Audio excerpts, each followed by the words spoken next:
قل انی امرت، تو اب دیکھیے پھر وہ جو شروع کا مضمون تھا یہ اس صورت کا عمود ہے، کس طرح بار بار آئے گا اب. قل انی امرت ان اعبد اللہ مخلصا لہ الدین، کہہ دیجئے اے نبی مجھے حکم ہوا ہے کہ میں اللہ کی بندگی کروں، اس کے لیے اپنی اطاعت کو خالص کرتے ہیں. یہاں میں چاہتا ہوں تھوڑی سی وضاحت کر دوں. دیکھیے عبادت کے آپ یوں سمجھیے کہ ایک عبادت کا ظاہر ہے اور ایک عبادت کی اصل حقیقت ہے. پھر یہ کہ ایک اس حقیقت میں بھی ایک روح ہے اور ایک اس کا جسد ہے، ایک اس کے رسومات ہیں. رسم کہتے ہیں کسی شے کی ظاہری شکل. عبادت کی رسم جس کو مراسم عبادت کہتے ہیں، یہ مراسم عبودیت کیا ہے؟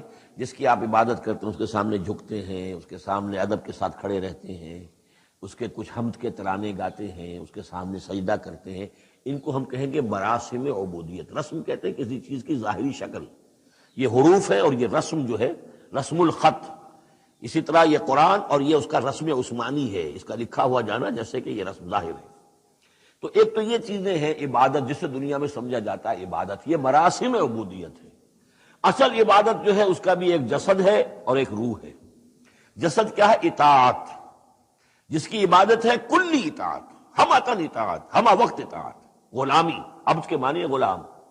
چنانچہ یہ دو دفعہ ہم پڑھ چکے ہیں کہ فرعون نے کہا تھا بنی اسرائیل کے بارے میں قومہما لنا عابدون، یہ جو ہارون اور موسیٰ کی قوم ہے وہ تو ہماری غلام قوم ہے. اور ظاہر بات ہے وہ پرستش نہیں کرتے تھے، وہ قبطیوں کو پوجتے نہیں تھے، وہ ان کی نماز نہیں پڑھتے تھے، وہ ان کو سجدہ نہیں کرتے تھے معاذ اللہ. لیکن غلامی جو ہے اصل شے، اطاعت، یہ تو اصل جسم ہے. اصل عبادت کا جو ہے جسم، جسد جو ہے وہ ہے اطاعت. لیکن جو چیز اس اطاعت کو غلامی سے آگے بڑھ کر عبادت بنا دیتی ہے وہ اس کی روح ہے، روح محبت. جس ہستی کی اطاعت محبت کے ساتھ کی جائے گی وہ عبادت ہو جائے گی. ایک جبرن اطاعت کی جا رہی ہے. اب جیسے کہ انگریز کی ہم اطاعت کرنے پر مجبور تھے، ہم اطاعت کر رہے تھے، عبادت نہیں کر رہے تھے لیکن اطاعت کر رہے تھے. لیکن کسی کی محبت کے جذبے سے سرشار ہو کر اطاعت کی جائے گی تو وہ عبادت بن جائے گی. تو اللہ کی عبادت کے لیے جو بھی ڈیفینیشن اس کی امام ابن تیمیہ اور حافظ ابن قیم استاد اور شاگرد دونوں کی ہے وہ یہ ہے کہ اس کے دو اجزاء ہیں. العبادت و تجمع اسلین، غایت الحب مع غایت الذل والخضوع، کہ دو چیزوں کو جمع کرنے سے اللہ کی عبادت جو ہے وجود میں آتی ہے. حد درجے کی محبت اللہ کے ساتھ اور حد درجے میں اللہ کے سامنے اپنے آپ کو بچھا دینا، مطیع اور منقاد ہو جانا. اچھا یہ تو ہے اصل عبادت. لیکن اس کے لیے جو رسم ہے وہ کیا ہے؟ کبھی کبھی کھڑے ہو کر کبھی سلیوٹ کر لینا ہے، کبھی ہاتھ جوڑ دینا ہے. اب ہندوؤں کے ہاں ہاتھ جوڑنا ہے، یہ ان کے ہاں کی رسم ہے. قنوت ہے، ہمارے ہاں قنوت ہے، ادب کے ساتھ کھڑے ہونا ہے. کہیں جو جھک جانا ہے، رکوع کرنا ہے، کہیں سجدہ کرنا ہے. حمد کے ترانے جو ہے پڑھ رہے ہیں، تسبیح کر رہے ہیں، یہ اس کے مراسم عبودیت ہے. عبادت اصل کیا ہے؟ اطاعت کلی، اللہ کی محبت سے سرشار ہو کر. تو اس صورت کا جو عمود ہے وہ یہ ہے کہ اللہ کی عبادت کرو، اس کے لیے اپنی اطاعت کو خالص کرتے ہو. اطاعت میں آپ نے کسی اور کو شامل کر دیا، انڈیپینڈنٹ آف ہم، اللہ کی اطاعت سے آزاد مستقل بذات اطاعت، یہ شرک ہے. اور وہ اطاعت اللہ کو قبول نہیں.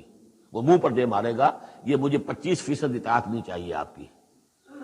آپ لیجئے اپنے سر پاس رکھیے، مجھے تو چاہیے 100%. ادخلوا فی السلم کافہ. اور ہم سمجھتے ہیں کہ ہم 5-10% بھی تنخواہ لیں گے اللہ تعالیٰ کو تب بھی ہمیں جنت وہ دے ہی دے گا. یہی ہے اصل میں ہمارا جو سارے سوچ کا فطور ہے. یہ کل زندگی اور کل بندگی جو ہے اس کا تصور ذہنوں سے نکل چکا ہے. یہ تصور ہے جو اس صورت سے اب اس کی جڑ پڑ رہی ہے، اور یہ در حقیقت کلائمیکس کو پہنچے گا چوتھی صورت میں جا کر سورہ شورى میں، وہ ہم کل پڑھنی انشاءاللہ. تو دیکھیے پھر آ گیا قل انی امرت ان اعبد اللہ مخلصا لہ الدین، کہہ دیجئے مجھے تو حکم ہوا کہ میں اللہ کی بندگی کروں، اس کے لیے اپنی اطاعت کو خالص کرتے ہوئے.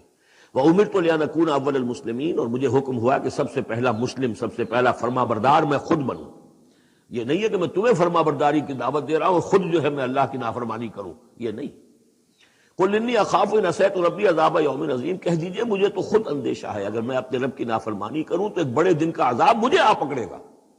میں اپنے آپ کو مستثنیٰ نہیں سمجھتا، میں بھی بندہ ہوں. اگر میں معصیت کروں، اگر میں اپنے رب کی نافرمانی کروں، ظاہر بات ہے کہ یہ جو ہے اگر بہت بڑا اگر ہے، ظاہر اس کے حضور کا امکان نہیں حضور کے لیے، لیکن سمجھانے کے لیے ان لوگوں کو بتایا جا رہا ہے.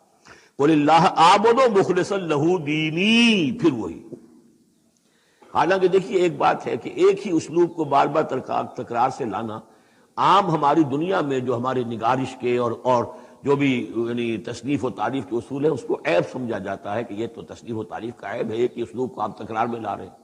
یہ تو کمال اللہ کا ہے فصاحت و بلاغت کا کہ وہ لا رہا ہے اس کو بار بار، اور پھر کوئی بھاری نہیں گزرتا، بلکہ یہ کہ اس کے اندر اس کے اور حسن بڑھ رہا ہے۔ لیکن یہ کہ اس تکرار سے جو ایمفیسس ہے اس کو سمجھیے کہ یہ اسلوب بار بار کیوں آ رہا ہے۔ پہلی آیت یہ تھی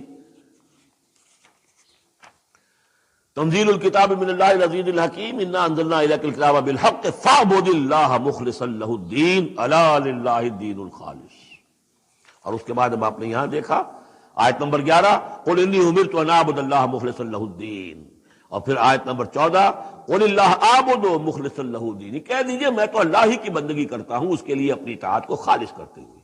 فاعبدوا ما شئتم من دونہ، تو اس کے سوا تم جس کو چاہو پوجو، تمہاری مرضی ہے۔